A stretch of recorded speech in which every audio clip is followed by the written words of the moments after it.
mistakes, but unlike the Fosters, she did at least have the advantage of being recognized by her husband. It was clear to Sam that neither Trey nor his daughters had ever set eyes on Cousin Jacob before in their lives. On reflection, perhaps it was hardly surprising that they'd all shown up today. There was, after all, a lot at stake. The Palmers were one of the wealthiest, most prominent families in Boston, and had been for 3 generations. Already rich when he emigrated from England, Trey's great-grandfather had multiplied the family fortune 5-fold, becoming one of the first great American hoteliers. His first hotel, the Cranley, in Boston's exclusive Newbury Street, made so much money that within a decade he'd opened 2 more, the King James Hotel in Manhattan and the now legendary Palmer's in East Hampton. By the time Trey's father, Tertius Palmer, came into his inheritance, the family's net worth was conservatively estimated to be over $10 million. And that was in the 50s. Heaven only knew what it translated to in today's money. Like his father and grandfather before him, Tertius had been a naturally shrewd businessman. But whereas they had been expansionists, Tertius was a consolidator. Cashing in on the post-war real estate boom, he sold the original 2 hotels for an outrageous profit, which he went on to invest very successfully in the equity markets. Having hired a raft of stockbrokers to manage his portfolio, he was free to focus his own energies exclusively on the one hotel he hadn't sold, Palmer's.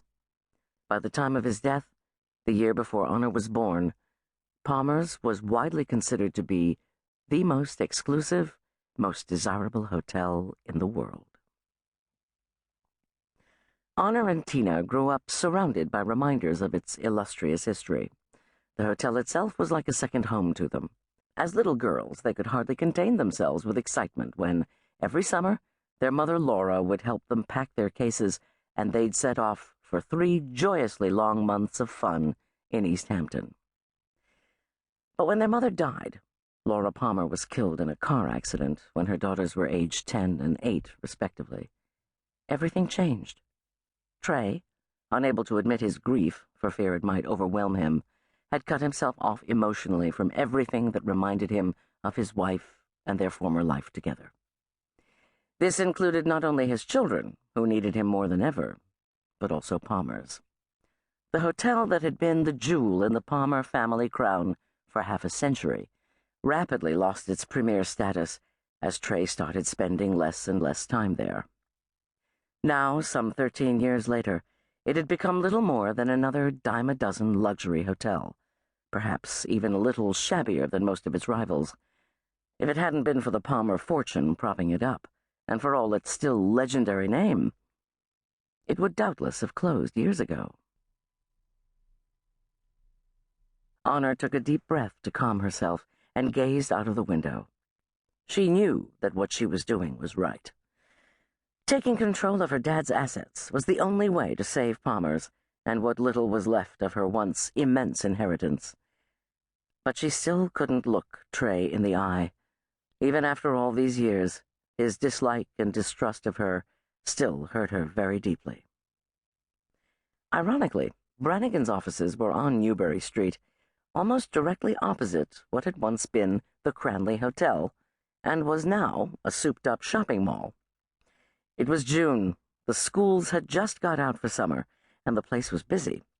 Students in shorts and varsity T-shirts stood around in groups laughing, sipping their frappuccinos in the courtyard cafe out front, while wealthy women hurried past them into the designer stores, no doubt looking for a bargain in the summer sales.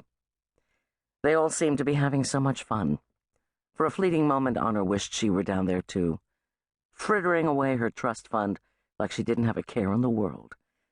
That was how Tina lived her life, after all, along with most of the other vacuous Boston rich kids they'd grown up with, so why not her? But her stepmother's whining, wheedling voice soon dragged her back to reality. "It's outrageous, Mr. Brannigan," Lisa was saying, doing her best to look hard done by, which wasn't easy given the 20-odd carats of diamonds scattered generously about her person. "Just because my baby..."